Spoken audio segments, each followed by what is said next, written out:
an exercise duty in the Port of Spain division, around 5:45 p.m. on Tuesday the 17th of April 2012, police officers attached to the Bezo Street CID and the CID Port of Spain front office conducted an exercise at Nelson Street, Port of Spain, where they observed a 22-year-old man of the said address who was standing on the said street and acting suspiciously. The officers approached the man, and on searching him, he was found to be carrying one Beretta pistol and 12 rounds .380 ammunition. He was arrested and taken to the CID office, Port of Spain, where he was charged for the offense and will appear before a Port of Spain magistrate today. And again in the Port of Spain division, around 9:30 a.m. on Tuesday the 17th of April 2012, the victim, a national of Australia, was walking along Phillip Street, Port of Spain, where, in company with a male friend, when they were approached by two men who announced a holdup. The men then took away one iPhone valued $500 US currency, $120 US currency, and $151 cash, Trinidad and Tobago currency, and the men then made good their escape. Number 15744 PC Melville, 18862 PC Edgar, and number 7006 PC Batiste, who were on patrol in the district, responded, and a search was conducted for the suspect. The men were seen on Oxford Street, Port of Spain. The men, both aged 22 years and 26 years, of East Dry River, Port of Spain, were arrested and the said items were recovered. They were charged for the offense of robbery with aggravation and will appear before a Port of Spain magistrate today. And in the Central Division, around 4 p.m. on Tuesday the 17th of April 2012, officers of the Freeport Police Station responded to a wireless transmission involving a white Nissan B14 motor vehicle which was reportedly stolen from Flowerpot Beach, St. Margaret's on Sunday the 15th of April 2012. The aforementioned officers were proceeding north along the Sir Solomon Hojoy Highway in the vicinity of the HCU building when they spotted the said vehicle near to the Freeport overpass. The officers attempted to intercept the vehicle, which sped off and exited the Chase Village overpass into Carlson Field, when the occupants of the said vehicle began firing at the police officers. The chase continued and the vehicle was abandoned at Tudds Road's Caparo, and the men ran into some nearby bushes. A party of police officers headed by Superintendent Abraham and officers of the K9 Unit, Viper 1 Air Support, and other police officers made a search for the alleged offender, and one suspect, a 37-year-old man of Enterprise Chaguanas, was arrested and he's presently assisting police on inquiries. The vehicle is presently lodged at the Chaguanas police station. And in the Arima district, we had a fatal RTA around 9 p.m. on Tuesday the 17th of April 2012. The deceased, Angel Suku, 46 years, of Subaru Street Extension, Malabar, was attempting to cross the priority bus route from north to south in the vicinity of the licensing office Arima when a vehicle proceeding east along the bus route collided with her. She was taken to the Arima Health Facility by EHS officers, and around 9:20 p.m. she was pronounced dead. The driver of the vehicle was interviewed by police officers who visited the scene, and inquiries are continuing. And with respect to the issue that was raised concerning the sexual offender registry, sex offender registration is a system designed to allow law enforcement to keep track of the residence and activities of sex offenders, including those who have completed their criminal sentences. In some jurisdictions, information contained in the registry can be made available to the general public. However, through community notifications.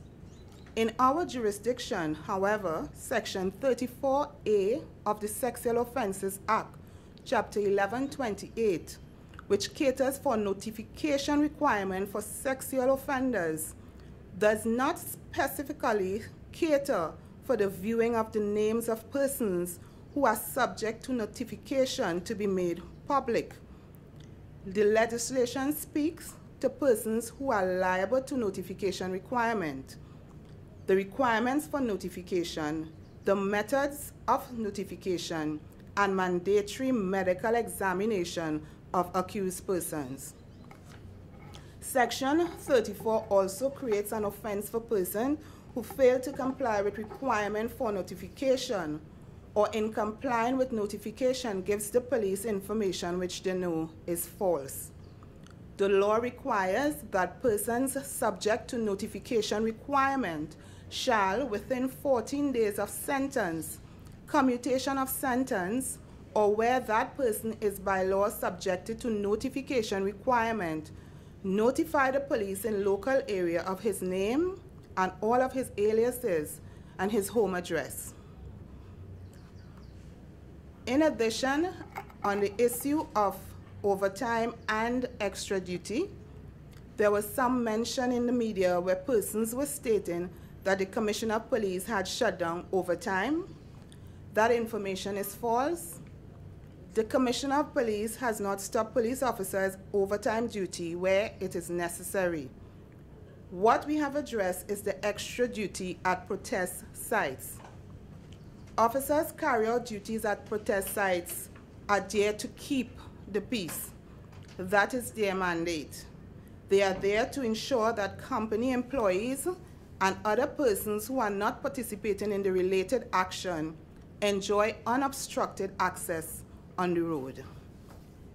That, ladies and gentlemen, is the briefing for today. I will now open the floor for questions.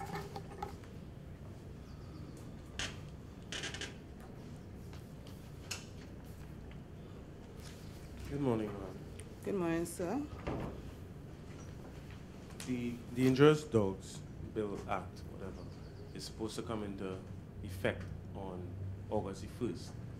What, if any at all, provisions has the TTPS made or will be making to assist them in enforcing this new law?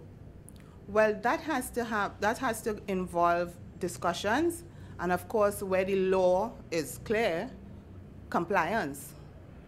Compliance of the persons, but in terms of making sure that these dog owners have a license, making sure that there's a registration, I'm assuming that there will be, of all persons who have these dangerous dogs, these 3 dangerous dogs. What exactly will the TTPS be doing to make sure that they are complying with the law? Well, enforcement, I do not have the Act with me here now, and of course, we will ensure that the Act, the provisions of the Act is, that they are enforced. Okay. Apart from the pit bulls, are the TTPS aware of the other 2 dogs that are on the dangerous dogs list? When I say aware, know what they look like. So if they see someone with it, they can stop and ask for registration, license, whatever it is that you require. Well, in keeping with our normal mandate here, I'm kind of sure you that when that act comes into being, that we would be sensitizing members of the public on the issues addressed in the act. No, that's the danger that I was trying to avoid. You say when it comes into effect. Prior to it coming to effect, is the TTPS going to, what's what I'm looking for? Study the various dogs so that we're able to tell.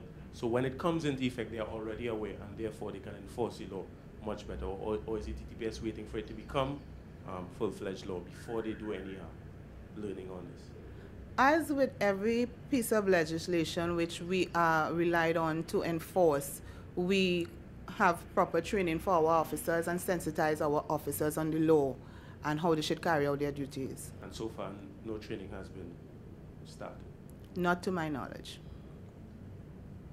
Secondly, with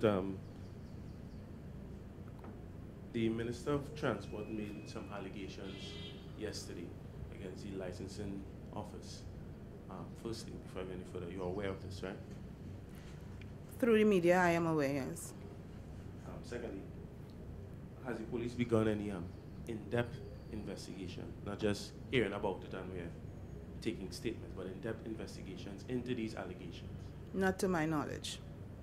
Do you know how soon that they will begin, if at all? Well, I imagine as soon as it comes to the attention of the commissioner, we would act accordingly. Well, as far as I understand, it was made, the commissioner was written to on the 16th of April, which would have been yesterday or something like that. Okay, so has he received it? I cannot say because I did not communicate on that issue with him this morning.